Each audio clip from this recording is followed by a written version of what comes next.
welcome to Newsfeed on Trust TV. I am Sumaya Abubakar, taking you through the stories trending online that people are talking about and sharing around the globe today. Tinubu meets Okonjo-Iweala party at State House. I will end Nigeria's over-reliance on borrowing, President Tinubu vows. Sanwo-Olu says Gbadebo Roads Vivor lacks evidence as he files final address at tribunal. And Prince Harry's His Royal Highness title removed from royal family website.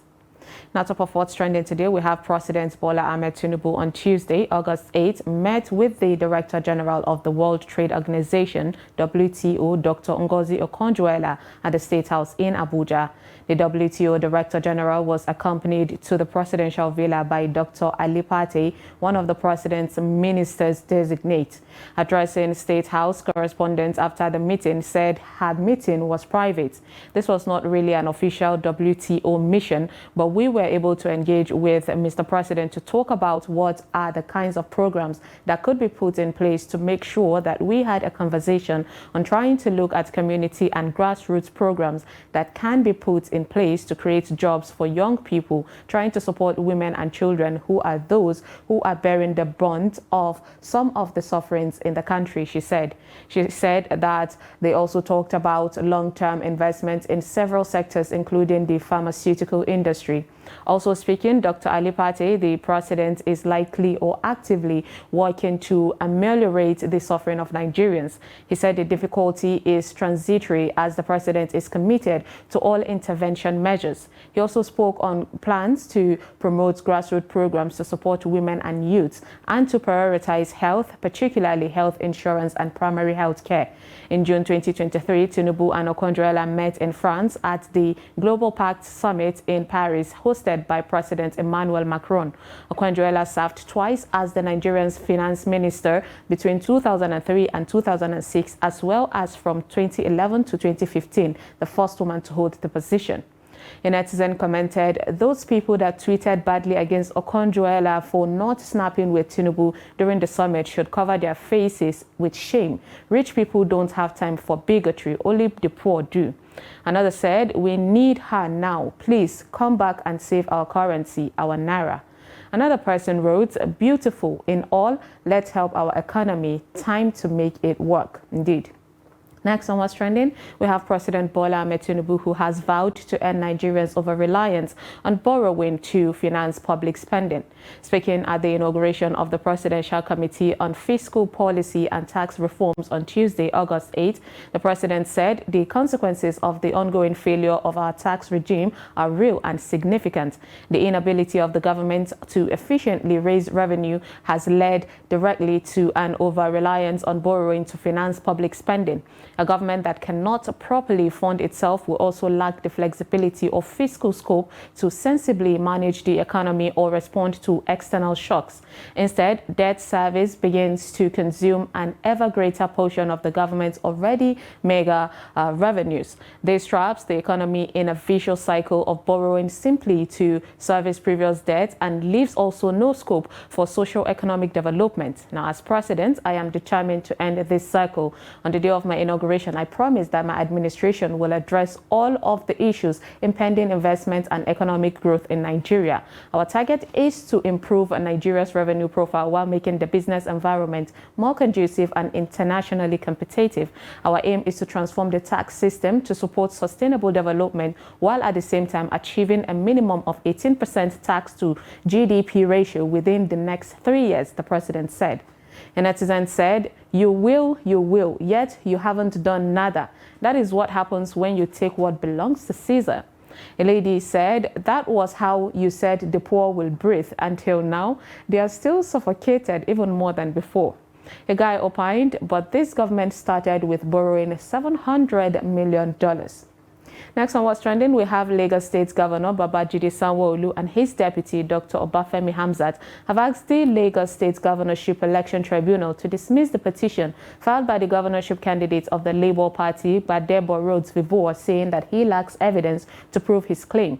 In the March 18th governorship election, the Independent National Electoral Commission, INEC, declared Sanwo-Olu and Hamzat winners after they scored 762,134, the majority of lawful votes cast across all polling units, wards and local governments in Lagos State, and having also satisfied the constitutional geographical spread requirements. The petitioner, Gbadebo Rhodes Vivor, scored 312,329, approached the court on April 9th to challenge the outcome of the elections on what Sanwo-Olu and Hamzat described as sundry trumped-up grounds, including alleged non-qualification and alleged corrupt practices or non-compliance with the provision of the Electoral Act of 2022.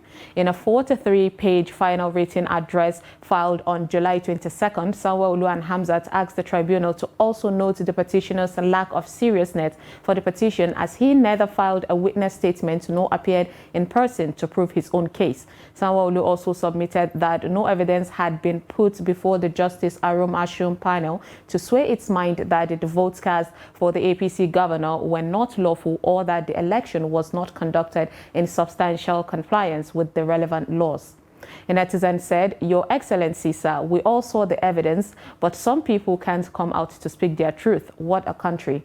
A guy said, "Okay, it is not that what he is complaining about didn't happen, but he lacks evidence to prove it." Another guy opined, "I thought we have moved past this election saga." Next on What's Trending, we have England star Lauren James apologizes for stamping on Nigeria's Michelle Alozie during World Cup match, promises to learn from her experience. The Chelsea forward has broken her silence after England's Women's World Cup win over Nigeria on Monday, August 7th, saw her shown a red card for stamping on Super Falcons defender Michelle Alozie. Responding to a Twitter post by Alozie in which she asked for the England player to be shown respect, James, 21, said, "All my love and respect to you. I am sorry for what happened. Also for our England fans and my teammates, playing with you and for you is my greatest honor, and I promise to learn from my experience." An England statement read, "Lauren is really sorry for her action which led to the red card and is full of remorse. It is wholly out of character for her. We will be supporting Lauren throughout and will be putting forward representation on her behalf. We fully respect FIFA's disciplinary process. I will not be making any further comments until after any decision has been made." A netizen commented, "Apology not accepted. Tell FIFA to cancel and replay the match." A lady said she could have apologized immediately. That action from her looked like it was done intentionally. If the sides were switched, I don't think they would have handled it this way. And a guy said, "We visited her page and she turned off her comment section. If she really knows that she is sorry, please let her turn on the comment section. I get prayer for her." Now let's take a short break, and when we come back, you will see why some Nigerians are happy with Elon Musk. Stay tuned.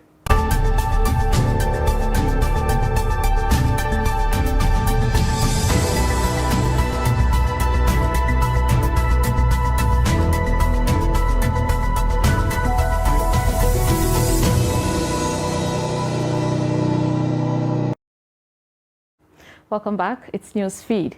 Now, some Nigerian creators and social media influencers have begun receiving payments from microblogging site X, formerly known as Twitter, through its ad revenue sharing program. The payout, which has now been extended to global users of X, are being initiated in the United States early July in only 4 verified users in Nigeria and other countries who have met the threshold of impressions of their content. Those who intend to get the payout have to subscribe to Twitter Blue and must have earned more than 5 million impressions each month on their tweets for the last 3 months. They must also have to Stripe payment account. Now, X wouldn't allow creators to monetize copyrighted content that they do not own and content about pyramid schemes or get-rich-quick schemes, looking at you, crypto spammers, violence, criminal behaviors, gambling, or drugs and alcohol. Some Nigerian creators have begun sharing receipts of what they had earned while also thanking Elon Musk for the initiative. A netizen commented, "Make I go open Twitter accounts. I am coming." Someone said, "Nice one. Social media is now the king." And a guy said, "This man through or though wants to kill that thread so it won't trend again." Next on What's Trending, we have a customer who shares her shocking experience at a boutique. A viral video making round on social media got people reacting angrily. Take a look.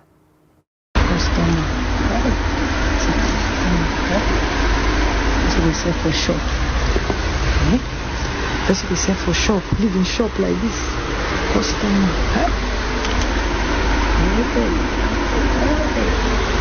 What's this guy now? Customer. I want to buy something. Just in the sea. Someone opined he will probably lose his job. It is wrong for him to be sleeping on duty, but you don't know the circumstances. Why expose him to the world like this? He should sue you. A lady said, the worst part is this lady will wake this guy up. He will give her a tour around and show her what they have in the store. She will end up not buying anything. Another lady wrote, isn't this a reflection that sales have decreased and that this poor man probably walked miles to get to his shop? A reflection of the people suffering in today's Nigeria. If you ask me, this man is just living on faith.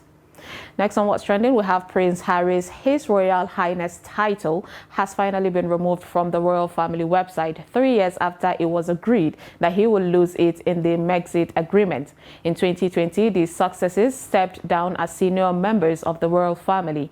The palace then announced that Meghan and Harry would give up their His Royal Highness titles. Back in January 2020, an official statement from the family shared the news regarding the couple's titles. However, the HRH title has finally been removed from the profile of the royal family website. Not only has his HRH title been revoked, but his position on the royal family landing page has been lowered. It now sits near the very bottom of the list, followed only by the disgraced Prince Andrew. Above them sits the profiles of the Duke and Duchess of Gloucester and Princess Alexandra. Other amendments have been made to royal family's website, including updates on Clarence House and Kensington Palace to reflect the current titles of King Charles III and Queen Camilla. The King and Queen were previously referred to as the Prince of Wales and the Duchess of Cornwall, respectively. Now, Kate and William's title have now been changed to the Prince and Princess of Wales, an update from their former Duke and Duchess of Cambridge title. Buckingham Palace issued a statement about their website and the updates they were making. The couple still hold their royal titles as the Duke and Duchess of Sussex. A netizen commented, was it really worth it then, after all this, still having marital issues? Another asked, but what happens when he realizes that he made a mistake and decides to come back home? Will he be accepted as the prodigal son and his position restored back to him? Someone added that it doesn't make him less a royal, it's just a title. God Almighty is the ultimate title giver. Where is the Queen today?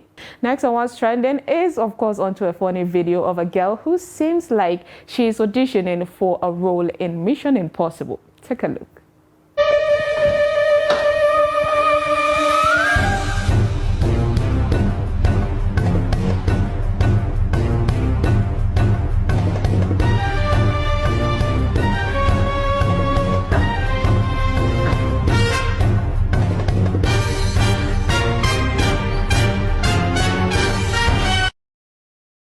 Now that is the definition of getting what you want. And that is all on Newsfeed today on Trust TV. Follow us and subscribe to all our social media platforms: Facebook, YouTube, Instagram, and Twitter. Bye.